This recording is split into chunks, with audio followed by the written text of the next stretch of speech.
Mais au contraire, tranquille. Bon, aujourd'hui, nouvelle vidéo, vite fait manière.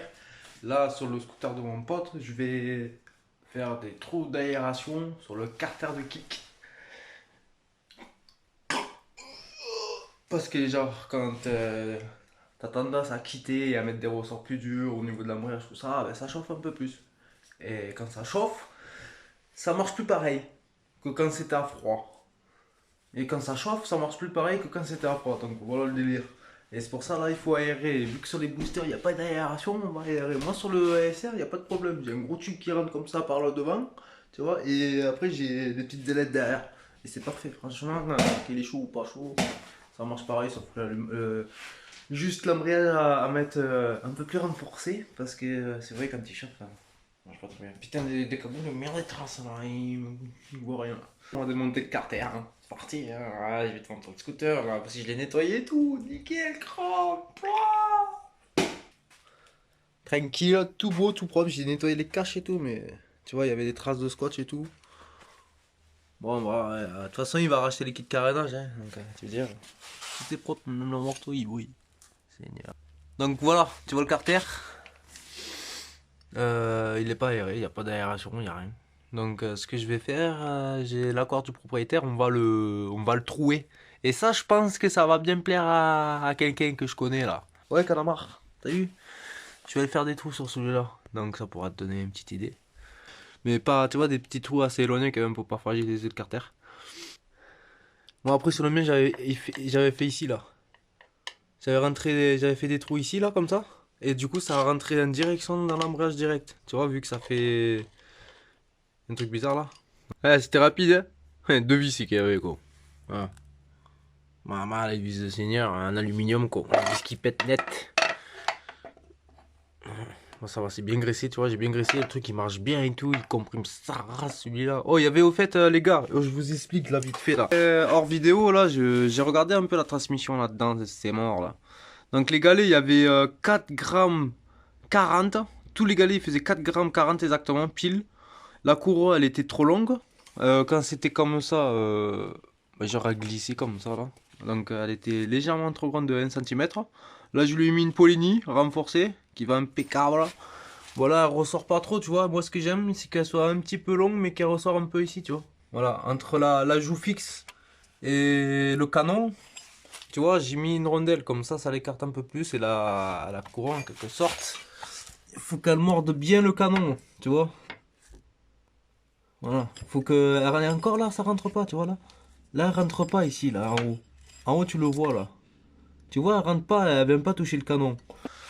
Là, ça veut dire qu'elle va pas trop avoir de patates, tu vois. Parce que si tu veux, là, c'est comme si tu démarrais en première et demie, on va dire. Tu vois comment ça fait là? Tu vois, ça fait pas vraiment un pincement. Bon, après, les neuves, la courroie, il faut lui laisser peut-être, tu vois, le temps qu'elle se ronge et qu'elle se mange bien là-dedans, tu vois, mais. Voilà, pour moi, cette courroie, j'aime pas là, la Pouligny là, qui te sert avec le kit parce que c'est le kit crâne plage, comme tu peux voir. Et le truc, il est plus grand que la joue fixe, hein, en diamètre, hein. Voilà, l'équipe, on est chaud, chaud, chaud. Donc là, tu vois, il avait des marques quand il s'était réché avec. Coup de meuleuse, après je passe coup de papier poncer, vraiment bien, bien, bien, bien. Pour faire bien ça lisse. Et au final, ouais, je lui ai dit, vas-y, tu veux que je te le repeigne? Il me fait, ouais. Résistance à tout, essence et tout, donc voilà, on va lui refaire un neuf, tout bien poncé, tout bien lisse. On va l'aérer, faire des petits trous. Là, c'était déjà fait. Donc ce que je fais, je vais faire des barres. Pas le choix. Et regardez les gars, je sais pas me payer. J'enlève tous les défauts, tout.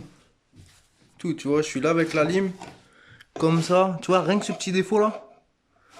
Tu vois, ben, je le gratouille doucement comme ça. Tac tac, je le fais disparaître. Après, coup de papier poncé par derrière. Et c'est tout lisse, c'est tout beau. Tu vois, le truc il va être tout lisse, tout brillant miroir. Ça va être magnifique les gars. Et après on va percer. Quand l'aperture elle sera peut-être dessus, ouais. Ouais, comme ça quand je vais faire les marques, ben ça va faire des petits trucs, je vais faire des champrings, tu vois avec ça. Tout le long, hein. Et ça va faire que ça va faire joli. Ça va faire... Bon, nous revoilà les gars. Voilà, j'ai pré-percé, j'ai fini de penser, j'ai pré-percé là. Tu vois, j'ai pré-percé ici, là où l'air rentre. Ici, ici. Là aussi, ça rentre par là, tac. Et après, ça ressort par ce gros trou, les petits points qu'il y a ici. Et puis voilà, hein, ça va être pas mal, hein. Au moins ça va respirer un minimum. Voilà, j'ai pré-percé, comme ça au moins quand je vais peindre à noir et quand je vais percer, ben, on verra l'aluminium. Du coup ça fera joli. Et après je ferai des champs freinés, ça fera magnifique. Voilà ce que je fais les gars, je passe à un voile vraiment léger comme ça. Hop, j'attends 5-10 minutes. Même pas 5 minutes, j'attends 2-3 secondes. Avec le décapeur là. Un petit coup, c'est reparti.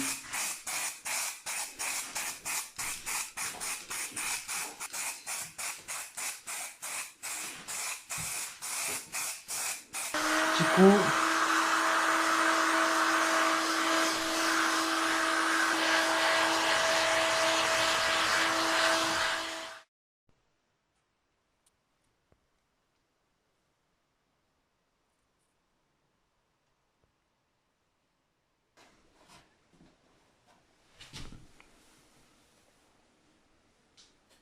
Ça bruit très très très fort.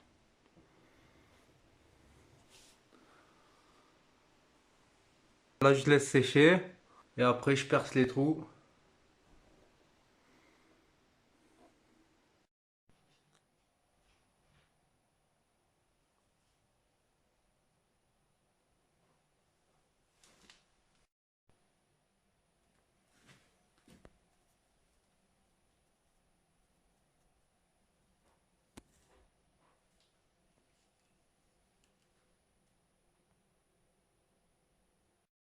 Ouais, ben voilà les gars, c'est terminé. Le carter de kick booster est terminé. Aéré. Voilà. Là ça va rentrer par là. Par ici. Ça ressort par le gros trou. Bon, j'ai pu récupérer comme j'ai pu. Je me suis raté au passage. Donc bon. Alors j'ai fait un losage comme ça. Et bon, ce qui serait pas mal, c'est de mettre une petite plaque derrière avec 4 rivets là pour faire cause et une marque ou quoi. Ça pourrait faire joli. Voilà, petit trou là aussi, ici. Voilà. Avec le kick chromé, ça rentre pas mal. Ça rentre pas mal. Voyons ce que ça fait sur le scoot. Ah ouais, ouais. Classe. Là, ça change. Voilà, les gars. Bon, ben, abonnez-vous, les reilles. Si vous voulez voir le réglage carburateur, changement de galet, pas à couper. Voilà. Allez. Peace.